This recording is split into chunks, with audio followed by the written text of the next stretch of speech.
আসসালামু আলাইকুম। অল বাংলা 24 চ্যানেলের পক্ষ থেকে আন্তরিক শুভেচ্ছা ও অভিনন্দন। তো দর্শক বন্ধুরা, আজকে আলাপ আলোচনা করব হাঁসের বাচ্চা কেনার কিছু কলা কৌশল। মনে করেন একটা এলাকায় আপনি ঢুকলেন, অর্থাৎ একটা এলাকায় প্রবেশ করলেন হাঁসের বাচ্চা কেনার উদ্দেশ্যে। সেই এলাকায়, যে এলাকায় হাঁসের বাচ্চা উৎপাদন হয়, সেই এলাকায় কিন্তু অনেক হ্যাচারি থাকে। যেমন আমাদের ময়মনসিংহ ডিস্ট্রিক্ট নান্দাইল থানা অনেক হ্যাচারি আছে। ময়মনসিংহ ডিস্ট্রিক্ট নান্দাইল চৌরাস্তায় আসলেন হাঁসের বাচ্চা নেওয়ার জন্য। তো এইখানে কিন্তু অনেক হ্যাচারি আছে। 4 থেকে 5টা হ্যাচারিতে আপনারা একটা হ্যাচারিতে আসলেই কিন্তু আরেকটা হ্যাচারির আলোচনা খোঁজখবর পাওয়া যায়। ওই ক্ষেত্রে 4-5টা হ্যাচারি আপনারা ঘুরে ঘুরে দেখলেন। কোন হ্যাচারিগুলির বাচ্চা কিরকম, সুস্থ সুন্দর এবং ভালো বাচ্চার চিনার কলাকৌশল বা উপায় আমি কিছু বলতেছি। সুস্থ বাচ্চা যদি হয় তাহলে বাচ্চাগুলি একটা ওজন ওজন ভাব লাগবে, হাতে নিলে ওজন ওজন ভাব লাগবে। লোমগুলি একেবারে প্লেন থাকবে, লোমগুলি একবারে সমান থাকবে, প্লেন থাকবে। আর যদি হাঁসের বাচ্চাগুলি অসুস্থ হয়, লোমগুলি থাকবে খাড়া খাড়া, অর্থাৎ ফুলে বসে আছে। বাচ্চাগুলি যদি সমস্যা প্রবলেম থাকে, অর্থাৎ 1-2 দিন বয়স হয়ে গেছে, তেমন একটা খাবার পাইছে না, পানি পাইছে না, ওই ক্ষেত্রে সমস্যা হতেই পারে, এটা স্বাভাবিক। তো ওইগুলোর সিমটম কিন্তু এইগুলা।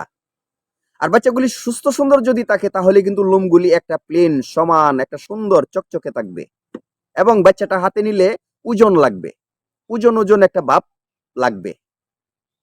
অসুস্থ বাচ্চা যদি হয়, দুর্বল বাচ্চা যদি হয়, বা বাসি বাচ্চা যেটারে বলে, অর্থাৎ 24 ঘন্টা বা 48 ঘন্টা আগে ফুটছে, এগুলার এখনো খাওয়ান ধরনো হয়েছে না, এইসব ক্যাটাগরির বাচ্চা যদি হয় তাহলে প্রথম পাগুলির দিকে দেখলেই বুঝবেন যে পাগুলি শুকিয়ে শুকিয়ে আছে, ফুটা ফুটা ফুটা ফুটা, এরকম একটা শুকনা শুকনা একটা ভাব থাকবে।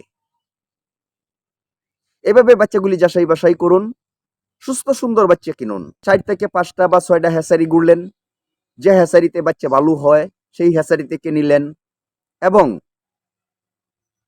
যে হ্যাচারিতে রেডে কম পান সেই হ্যাচারি থেকে আপনি বাচ্চাগুলি নিলেন। রেট বেশি দেওয়ার তো কোনো যুক্তি নাই। 3জন বিক্রি করতেছে, একজনে হয়তো কম রেটে বিক্রি করতে পারতেছে। এখন কম রেটে যে বিক্রি করতেছে, বাচ্চাগুলি কি অসুস্থ, ওই বিদায় কি কম রেটে বিক্রি করতেছে? ওইটা যাচাই করার জন্যই কিন্তু আমি বইলা দিলাম বাচ্চাগুলি, সুস্থ সুন্দর বাচ্চাগুলি চিনার উপায়। সুস্থ সুন্দর বাচ্চাগুলি চিনার কলা কৌশল বা উপায় কি, ওই যে উপায়গুলি বইলা দিলাম, এই উপায় মতনে আপনারা চেক করে নেবেন বাচ্চাগুলি সুস্থ সুন্দর কি না। আপনি কি পুরুষ হাঁস নিবেন না মহিলা হাঁস নিবেন, বাচ্চাগুলি ভালো করে দেখে শুনে বুঝে যে জায়গায় রেট কম পাবেন সেই জায়গা থেকে আপনি বাচ্চাগুলি সংগ্রহ করবেন। এবং বাচ্চাগুলি যে কেমনে কিভাবে লালন পালন করবেন ওইসব প্রসঙ্গেও কিন্তু আমি ওই অল বাংলা 24 চ্যানেলে ভিডিও দিয়ে রাখছি।